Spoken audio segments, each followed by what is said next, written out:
இன்னைக்கு பலரும் ஏஜென்ட் பற்றி பேசிக்கிட்டு இருக்காங்க. சாட் ஜிபிடி, ஏஐ டூல்ஸ், ஆட்டோமேஷன்ட்டு. ஆனால் ஒரு பெரிய கொஸ்டின் இருக்கு. ஒரே ஒரு ஏஐ ஏஜென்ட் போதுமா? ஆக்சுவலாக அது உண்மையான ஆன்சர் எனக்கா நோ, இல்லைங்கிறது தான் ஆன்சர். ஏன்னா ஒரு ஏஜென்ட்டுக்கு பிளானிங், ரிசர்ச், எக்ஸிக்யூஷன், வேலிடேஷன் எல்லாத்தையும் ஒரே நேரத்தில் கொடுத்தா கன்ஃபியூஷன் வரும், ராங் அவுட்புட் தரும், அலுசினேஷன் சொல்லுவது தான். நம்ம குவாலிட்டி குறையும். அதனால தான் பெரிய கம்பெனிஸ் எல்லாம் சிங்கிள் ஏஜென்ட்ல இருந்து மல்டி ஏஜென்ட் ஏஐக்கு மூவ் ஆகிட்டு இருக்காங்க.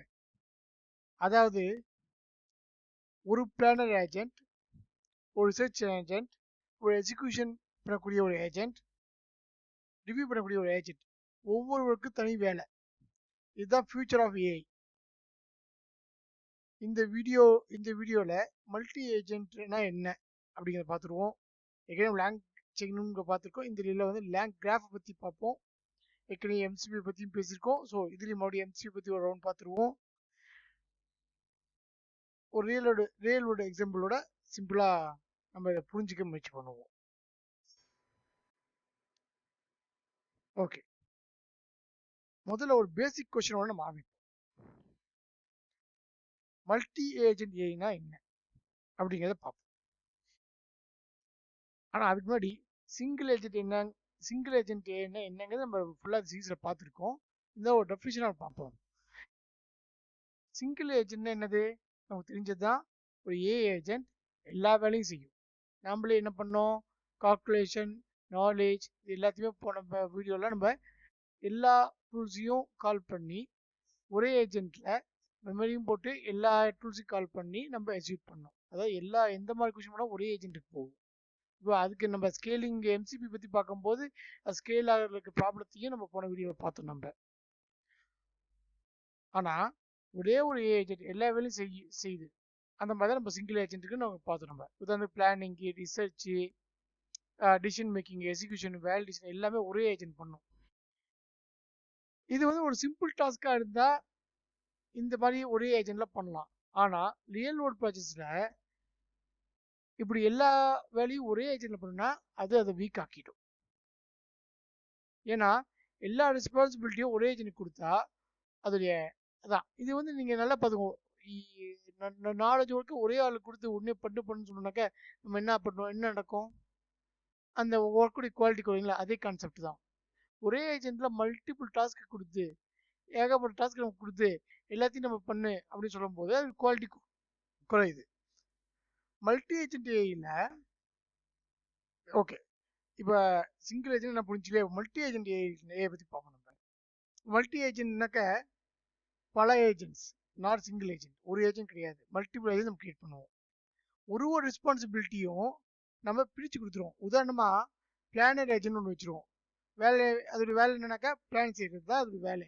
ஓகே, பிளானை கரெக்டாக பிளான் பண்ணுறது தான் அதோட வேலையாக இருக்கும். ரிசர்ச் ஏஜென்ட் ஒன்று கிரியேட் பண்ணுவோம். அதோட வேலை என்னவா இருக்கும்?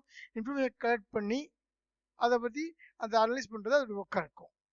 ஓகே, எக்ஸிக்யூட்டிவ் ஏஜென்ட் ஒரு வேலை செய்ய ஒரு ஏஜென்ட் கிரியேட் பண்ணுவோம். அது என்ன வேலை செய்யும்? ஆக்சுவல் டாஸ்க்கை கம்ப்ளீட்டாக செய்கிறது. ரிவ்யூ ஏஜென்ட் ஒரு ஏஜென்ட் கிரியேட் பண்ண என்ன பண்ணும்? அதில் ஏதாவது மிஸ்டேக்ஸ் இருக்கா அப்படின்னு செக் பண்ணி வேலிடேட் செய்கிறது.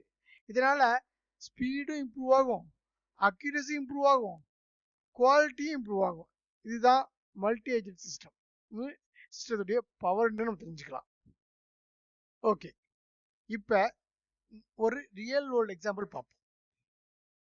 நீங்கள் ஏஐக்கு சொல்கிறீங்க, ஓகேவா, எனக்கு சென்னையிலேருந்து கோவா வரேன், 3 நாள் ஃபேமிலி ட்ரிப் வேணும், பட்ஜெட்டு சொல்கிறீங்க, பட்ஜெட் 30,000 rupees அப்படிங்கிற பட்ஜெட்டையும் சொல்கிறீங்க, சென்னையிலேருந்து அப்படிங்கிறதையும் சொல்கிறீங்க. இப்போது ஒரே ஒரு ஏஜென்ட்டுக்கு இந்த வேலையை முழுசாக கொடுத்தா என்ன ஆகும்? நமக்கு மிஸ்டேக்ஸ் வர வாய்ப்பு இருக்கும். அதுக்கு பதிலாக மல்டி ஏஜென்ட் சிஸ்டம் பயன்படுத்தினா என்ன ஆகும்? முதல்ல பிளானர் ஏஜென்ட் என்ன பண்ணும்? அது முழு ட்ரிப்பும் பிளான் பண்ணும், ரைட்டுங்களா? அதுக்கு டேட் எடுத்துக்க, எந்த நாளில் ட்ராவலு, எந்த நாளில் வந்து சைட் சீயிங்கு, எந்த நாள் ரிட்டர்னு எல்லாத்தையுமே வந்து ஒரு ஸ்ட்ரக்சரா ஃபார்ம் பண்ணும். அடுத்தது ரிசர்ச் ஏஜென்ட் வரும். ரிசர்ச் ஏஜென்ட் என்ன பண்ணும், உங்களுக்கு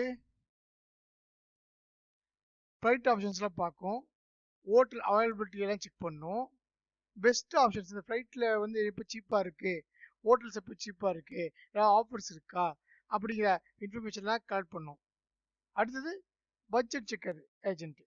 இந்த பட்ஜெட் செக்கர் ஏஜென்ட் என்ன பண்ணும், மொத்த செலவு 30,000 ரூபாய்க்குள்ளே இருக்கிறதா பார்த்து வேலிட் பண்ணும். அதாவது ஹோட்டல் வந்து இவ்வளோ பட்ஜெட், இந்த ஹோட்டல் புக் பண்ணால் இவ்வளோ பட்ஜெட்டில் வருமா அப்படிங்கிறதெல்லாம் செக் பண்ணும். ஓகேங்களா? கடைசியா இதெல்லாம் செக் பண்ணி அரேஞ்ச் பண்ண பின்னாடி என்ன பண்ணும், உங்களுக்கு நம்ம ரிவ்யூர் ஏஜென்ட் இந்த பிளானிங்ல ஏதாவது மிஸ்டேக்ஸ் இருக்கா, காஸ்ட் அவங்க சொன்ன காஸ்ட்டுக்குள்ள வந்திருக்கா, இது சென்னையிலேருந்து இருக்கிற லொக்கேஷன்ஸ்ல கரெக்டாக வந்திருக்கா, ஓகேவா, பிளானிங் கரெக்டாக இருக்கா அப்படிங்கிறதெல்லாம் ரிவ்யூ பண்ணும். ஓகேங்களா? ஃபைனல் வெரிஃபிகேஷன் செய்யும். இதுக்கு மேலே பெட்டர் ஆப்ஷன் இருக்கானு செக் பண்ணும், ஃபைனல் வெரிஃபிகேஷனும் பண்ணும். இப்படி ரோல் பேஸ் ஏஜென்ட்ஸ் பயன்படுத்தும் போது அவுட்புட் ரொம்ப ஸ்ட்ராங்காக இருக்கும். நல்ல வேலிடேட் பண்ணியிருக்கோம், ஒரு ரோலுக்கும் ஒரு இது அப்படிங்கும்போது அது எக்ஸ்பெக்ட் பண்ண செயல்படும் உங்களுக்கு. ஓகேங்களா? அவுட்புட் மிகவும் இதுதான் வந்து கம்பெனிஸ் இப்போ, இதனால தான் கம்பெனிஸ் இப்போ வந்துட்டு மல்டி ஏஜென்ட்டுக்கு மூவ் ஆகிட்டு இருக்காங்க.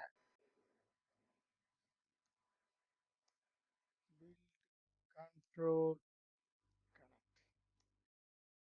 இப்போ ஒரு இம்பார்ட்டன்ட் கொஸ்டின், இந்த மல்டி ஏஜென்ட் ஏஐ சிஸ்டத்தை ப்ராக்டிக்கலாக எப்படி பில்ட் பண்ணுறது? நம்ம சிங்கிள் ஏஜென்ட் சிஸ்டத்தை பில்ட் பண்ணி பார்த்தோம், லாங் செயின் யூஸ் பண்ணி பார்த்தோம், அண்ட் எம்சிபி வச்சும் நம்ம பில்ட் பண்ணோம் ப்ரீவியஸ் வீடியோஸில். ஓகேங்களா? முடிஞ்சா அதையும் பாருங்க. இப்போ மல்டி ஏஜென்ட் எப்படி பில்ட் பண்ணுறது? ஆக்சுவலாக அதுக்கு நம்ம மோஸ்ட்லி யூஸ் பண்ண போகிறது LangChain, LangGraph and MCP. முதல்ல லாங் செயின். லாங் செயின் என்ன, நமக்குள்ள எங்கேயும் பார்த்தது தான். It's a framework, building blocks மாதிரி இது. அதாவது எல்எல்எம் கனெக்ட் பண்ணுறது, மெமரி ஹேண்டில் பண்ணுறது, டூல்ஸ் யூஸ் பண்ணுறது, ப்ராம்ப்ட் மேனேஜ் பண்ணுறது, இவை எல்லாம் லாங் செயின் உதவுது. லாங் செயின்கிற ஒரு ஃப்ரேம் ஒர்க், அந்த ஃப்ரேம் ஒர்க் இது எல்லாத்தையும் இன்டிகிரேட் பண்ணுறதுக்கு நமக்கு உதவும். இதெல்லாம் எல்எல்எம் கனெக்ட் பண்ணுறதுக்கு, மெமரி ஹேண்டில் பண்ணுறதுக்கு, டூல் யூஸ் பண்ணுறதுக்கு, ப்ராம்ப்ட்ஸ் மேனேஜ் பண்ணுறதுக்கு. ஓகேவா? அடுத்த காம்போனன்ட் நம்ம லாங் கிராஃப். லாங் கிராஃப்னா என்ன, இது ஒரு ஒர்க் ஃப்ளோ கண்ட்ரோலிங் சிஸ்டம். ஆக்சுவலாக லாங் செயினுடைய இம்ப்ரூவேஷன் நான் சொல்லுவேன், ஆனால் இது இன்னும் பவர்ஃபுல்லானது. இது கண்ட்ரோலிங் சிஸ்டம் மாதிரி ஒர்க் ஃப்ளோவை கண்ட்ரோல் பண்ணக்கூடியது. ஓகேவா? லாங் செயின் அந்த அளவுக்கு கண்ட்ரோல் எடுக்க முடியாது. ஸோ எந்த ஏஜென்ட் ஃபர்ஸ்ட் ரன் ஆகணும், அதுக்கு முன்னாடி யார் எந்த ஏஜென்ட் ரன் ஆகணும், அதாவது எந்த ஏஜென்ட் முடிஞ்ச பிறகு அடுத்த ஏஜென்ட் ரன் ஆகணும் அப்படிங்கிற ஃப்ளோவை நம்மளால் செட் பண்ண முடியும். அது எப்போ ஸ்டாப் ஆகணும், எப்போல்லாம் ரீட்ரே ஆகணும், ஓகேங்களா, இந்த மாதிரி கண்ட்ரோல் பண்ணுறதுக்கு லாங் கிராஃப் உதவும் நமக்கு. சிம்பிளாக சொல்லணும்னா லாங் செயின் வந்து ஒரு பில்ட் பண்ணுற பார்ட்ஸ் மாதிரி தான். ஓகேவா? ஜஸ்ட் கனெக்ட் பண்ணும், அவ்வளோதான். ஆனால் லாங் கிராஃப் வந்து டோட்டலாக ஒரு எப்படி சொல்கிறது, ஒரு டிராஃபிக் கண்ட்ரோலர் மாதிரி சொல்லலாம். நம்ம நிறுத்தி இங்கே நில்லு, இப்போ ரெட் சிக்னல் இருக்குது நில்லு, அது இப்போ எல்லோ சிக்னல் ரெடியாரு, ரெட் சிக்னல் க்ரீன் சிக்னலுக்கு இப்போ போ, இந்த பக்கம் இருக்கவங்க நில்லுங்க அப்படி சொல்கிறோம் இல்லையா, அந்த மாதிரி ஒரு டிராஃபிக் சிக்னல் மாதிரி, ஒரு டிராஃபிக் கண்ட்ரோலர் மாதிரி. அடுத்தது ரொம்ப முக்கியமானது எம்சிபி. எம்சிபி என்ன, மாடல் கண்ட்ரோல் புரோட்டோகால். இது என்ன பண்ணும், நம்ம ஏற்கனவே போன வீடியோ பார்த்த மாதிரி தான் டூல்ஸ் கனெக்ட் செய்யும். ஓகேவா? பிரிட்ஜ் பிட்வீன் த டூல்ஸ், ஒரு டூல்ஸையும் ரெஜிஸ்டர் பண்ணிக்கிட்டு அதை கனெக்ட் பண்ணும். உதாரணத்துக்கு ஒரு டேட்டா பேஸு, ஏபிஐ, ஒரு என்ன சொல் இமெயில் அனுப்புற சிஸ்டம், ஒரு சிஆர்எம் டூல், இல்லை ஒரு எக்ஸ்டர்னல் டூல்ஸ், இது எல்லாத்தையும் வந்து சேஃபாக கனெக்ட் பண்ண உதவுற ஒரு புரோட்டோகால் தான் வந்து எம்சிபி. அதனால இது எப்படி பார்க்கலாம்னாக்கா, லாங் செயின் பில்ட் பண்ணும், லாங் கிராஃப் கண்ட்ரோல் பண்ணும், எம்சிபி டூல்ஸ் என்ன பண்ணும், எல்லாத்தையுமே கனெக்ட் பண்ணும். எம்சிபி என்ன பண்ணும், டூல்ஸ் எல்லாம் கனெக்ட் பண்ணும். இதுதான் practical multi agent stack. Agents not just prompts. இப்போ ஃபைனல் கொஸ்டின், ஃபியூச்சர்ல இந்த மல்டி ஏஜென்ட் சிஸ்டம் எங்க யூஸ் ஆகும்? ஆன்சர் கேட்டீங்கன்னாக்கா ஆல்மோஸ்ட் எவ்ரிவேர், எல்லா இடத்துலையும். Customer support, banking, health care, education, operations, sales, HR automation, project management அப்படின்னு எல்லா இடத்துலையும் யூஸ் ஆகும். ஃபியூச்சர் கோடிங்கிறது ஏஜென்டிக் கோடாக தான் இருக்கும், மல்டி ஏஜென்ட் சிஸ்டமாக தான் வரப்போகுது. ஏன்னா கம்பெனிஸ் இப்போவே ஜஸ்ட் சேட்பாட் வேணாம், அவங்களுக்கு thinkable decision making system, executive system வேணும் அப்படிங்கிறத எதிர்பார்க்க ஆரம்பிச்சிட்டாங்க, அதை இம்ப்ளிமெண்ட் பண்ணவும் ஆரம்பிச்சிட்டாங்க. அதுதான் மல்டி ஏஜென்ட் ஏஐ.